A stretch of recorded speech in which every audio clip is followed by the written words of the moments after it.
Selamat siang dan salam sejahtera untuk kita semua. Perkenalkan, nama saya Lukas Laga dengan NIM 1750121. Di sini, saya akan mempresentasikan hasil tugas akhir saya yang berjudul Sistem Pendukung Keputusan Pemilihan Smartphone dengan Metode Profile Matching. Adapun latar belakangnya, dengan kemajuan teknologi sekarang ini yang semakin pesat dan modern, terutama dalam bidang teknologi komunikasi, smartphone digunakan sebagai sarana pembelajaran, di mana seseorang mempelajari hal-hal baru mengenai informasi yang disalurkan. Dikarenakan kemajuan smartphone yang begitu pesat, membuat daya tarik konsumen semakin tinggi terhadap fitur-fitur yang disajikan. Hal ini membuat para konsumen menjadi kebingungan dalam menentukan produk smartphone yang diinginkan. Tidak dipungkiri, jika konsumen kadang salah memilih smartphone yang sesuai dengan kebutuhan dan keinginan konsumen. Oleh karena itu, akan dilakukan penelitian dan membangun sebuah sistem pendukung keputusan pemilihan smartphone. Dengan adanya sistem ini, para konsumen dapat lebih mudah melakukan pemilihan smartphone. Selanjutnya kita masuk ke dalam permasalahan. Belum adanya suatu sistem yang efektif dan efisien untuk membantu calon pembeli menentukan smartphone yang sesuai dengan kriteria yang dibutuhkan oleh calon konsumen smartphone pada Jakarta Cellular. Selanjutnya kita masuk ke dalam batasan masalah. Penelitian ini menggunakan metode profile matching pada sistem pendukung keputusan berbasis desktop dalam pemilihan smartphone. Keluaran yang dihasilkan yaitu daftar rekomendasi smartphone. Kriteria yang digunakan adalah: yang pertama, brand popularity, berkaitan dengan popularitas merek smartphone. Yang kedua, value of money, berkaitan dengan tingkat harga tiap smartphone. Yang ketiga, layar. Di dalam layar ada ukuran dan resolusi layar. Yang keempat, baterai. Di dalam baterai ada jenis baterai dan kapasitas baterai yang mencakup 2500 mAh, 3000 mAh, 4100 mAh, 5000 mAh, dan 6000 mAh. Yang kelima, RAM. Di dalam RAM ada 2 GB, 3 GB, 4 GB, 6 GB, dan 8 GB. Yang keenam, kamera. Di dalam kamera ada kamera utama dan kamera selfie. Yang ketujuh, prosesor. Yang kedelapan, OS. Selanjutnya kita masuk ke dalam penjelasan metode.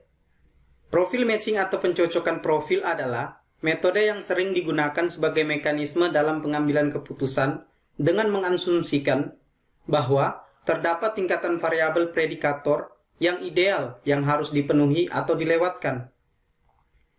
Metode profil matching merupakan proses membandingkan antara nilai data aktual dengan suatu profil yang akan dinilai dengan nilai profil yang diharapkan, sehingga dapat diketahui perbedaan kompetensinya atau gap. Semakin kecil gap yang dihasilkan, maka bobot nilainya semakin besar. Selanjutnya, langkah-langkah pada profil matching. Yang pertama, menentukan variabel data-data yang dibutuhkan. Yang kedua, menentukan aspek-aspek yang digunakan untuk penilaian. Yang ketiga, pemetaan gap profil, di mana gap sama dengan profil minimal atau nilai harapan dikurang profil data tes atau nilai kenyataan. Yang keempat, setelah diperoleh nilai gap, selanjutnya diberi bobot untuk masing-masing nilai gap. Bobot nilai bisa dilihat pada gambar di bawah ini. Yang kelima, perhitungan core factor dengan rumus nilai rata-rata core factor sama dengan jumlah total nilai core factor dibagi jumlah item core factor.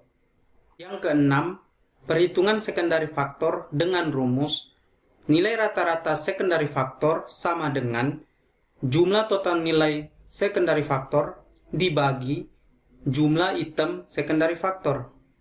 Yang ketujuh, perhitungan nilai total dengan rumus nilai total kriteria sama dengan nilai persen dikali nilai rata-rata core factor ditambah nilai persen nilai rata-rata secondary factor.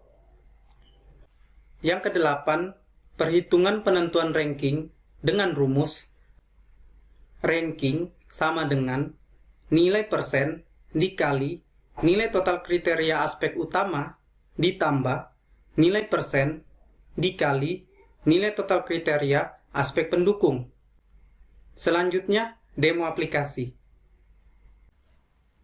Yang pertama, kita masuk ke dalam form menu utama. Di dalam form menu utama, ada file dan penilaian.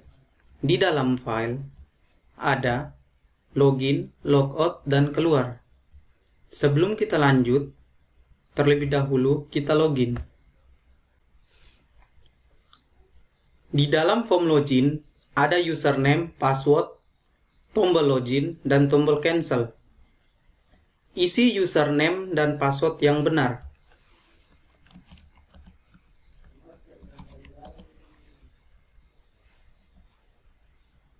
Kemudian login. Jika muncul pesan username atau password salah, maka isi kembali username atau password yang benar. Kemudian login. Selanjutnya, kita masuk ke dalam pendataan. Di dalam pendataan, ada input data smartphone dan data perhitungan. Pertama, kita input data smartphone. Setelah muncul data smartphone, kita isi data smartphone.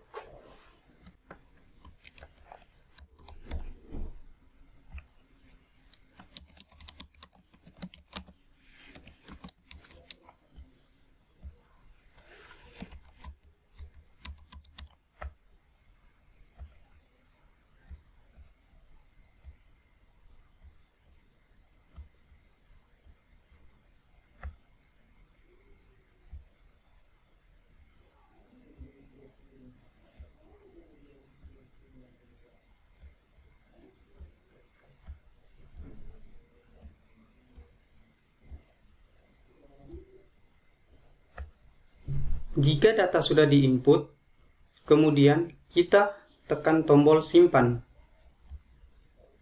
dan akan muncul pesan data tersimpan.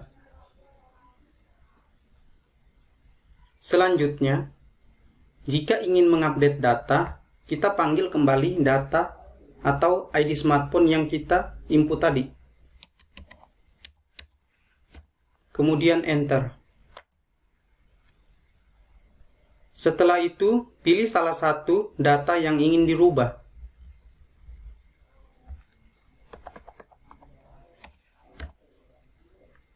Setelah data sudah dirubah, tekan tombol update. Dan akan muncul pesan data diubah.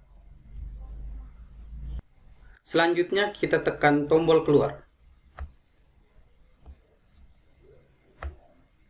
Kemudian, kita masuk ke dalam data perhitungan. Di dalam form data grid, terdapat data alternatif dengan nilai yang sudah ditentukan. Selanjutnya, kita hitung profil kenyataan. Profil kenyataan GAP didapat dari profil minimal dikurang nilai kenyataan. Setelah diperoleh nilai GAP, selanjutnya kita beri bobot pada nilai GAP. Selanjutnya, hitung faktor CF dan SF. Untuk hitung CF dan SF, didapat dari bobot dari nilai GAP dibagi 1. Selanjutnya, kita hitung total kriteria. Untuk hitung total kriteria, didapat dari nilai persen dikali dengan nilai rata-rata core factor ditambah nilai persen dikali dengan nilai rata-rata secondary factor. Selanjutnya kita masuk ke dalam hitung ranking. Untuk ranking didapat dari nilai persen dikali nilai total kriteria aspek utama ditambah nilai persen dikali nilai total kriteria aspek pendukung. Kemudian akan tampil ranking secara berurutan. Sekian dari presentasi saya, kurang dan lebihnya mohon dimaafkan. Selamat siang.